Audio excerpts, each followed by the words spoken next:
in 10 years, in 20 years. Why? Because once you see the salvation of Jesus Christ, in your words at that moment, you can tell someone what just happened to you. Well, I don't know the words, God. I don't know the Bible. I need to study more. Yeah, we all need to study more. But immediately on salvation, you can tell someone how my life changed from where I was going to where I'm now going. That's the difference in that situation. Like I said earlier, it says, "Oh death, where is your sting? Oh Hades, where is your victory?"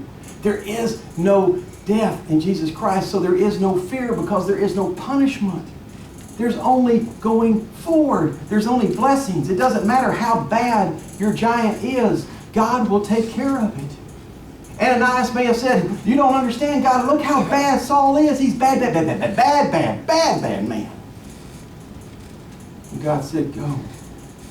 God said, "Go." God said, "Go." Every day, I promise you, He is putting someone in your path for you to tell Jesus Christ to. I know He is. Why? Because in Acts 9, verse 10, it says, a certain disciple named Ananias, a man that we've never heard from since. I guess we'll see him in heaven someday. He came to each one of us and he said, "I'm going to put someone in your path. Are you listening?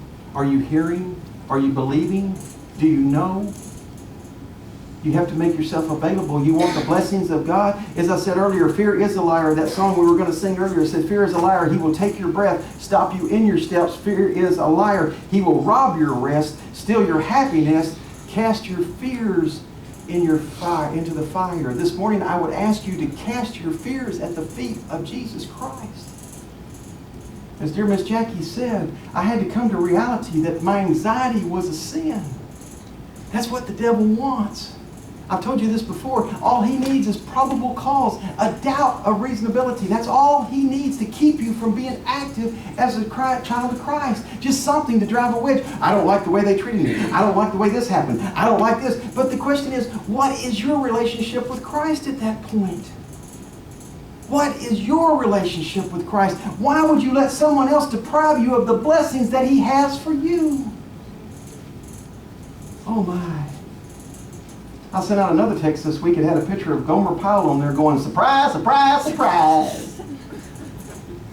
And that was the thing I was thinking about, how many of us are going to look someday when you stand before Jesus Christ and He said, "Job well done, my good and faithful servant. Here is your mansion." I'm going to be like, surprise, surprise, surprise. That's the same look I want you to have on your face. Knowing God is waiting for me. Making myself available. Acts 9:10 said, "Now there was a certain disciple at Damascus named Ananias, and he said to him in a vision, 'Ananias,' and he said, 'Here am I, Lord.'" If you want to change your life today, truly change your life, truly. If you're not saved, first of all, you need to understand salvation. You need to understand that you come to Christ and you say, "God, forgive me of my sins." I simplify it maybe too much, but since God already knew who I was, I believe it's really me just coming to God saying, "God, this is who I am. I finally realized who I am. This is who I am, God. This is the life I've been living. This is what I'm going to lay down to you, Jesus Christ, because I've tried it in my life. I tried it 51 years my way, and guess where I got? Broke, busted, spiritual, physical, emotional. I got ran over. I let my life choices run me down. How can I speak to you about sin? Because I am sin. I come from sin. I am sin. Forgiven and covered now by the grace of Jesus Christ from the blood of the cross. Amen. That's the same thing salvation is for you. It's just simply admitting, "God, I finally realize who I am. I want you to guide me."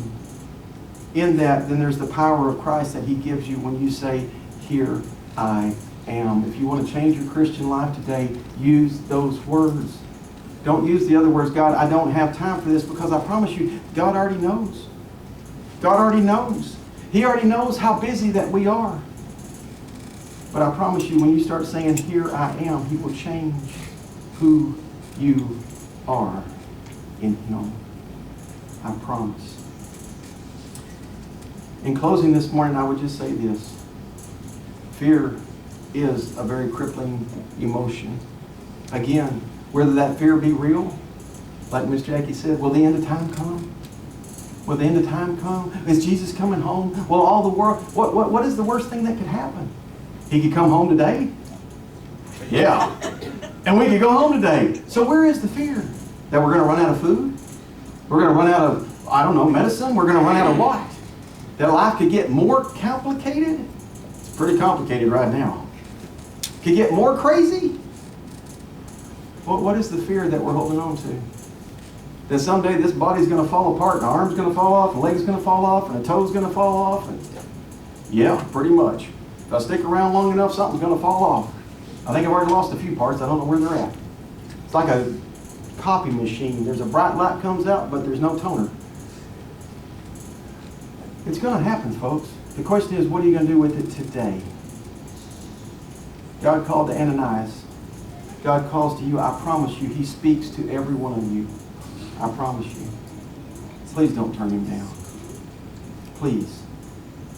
Dear God, we come before you, thanking you for this day, thanking you for overcoming our problems, God. Thank you for giving us a way on the cross that we can have faith in you to overcome this world, to know that the world is already of subjection to you, God, and that we are just here to tell people about you, to be a witness.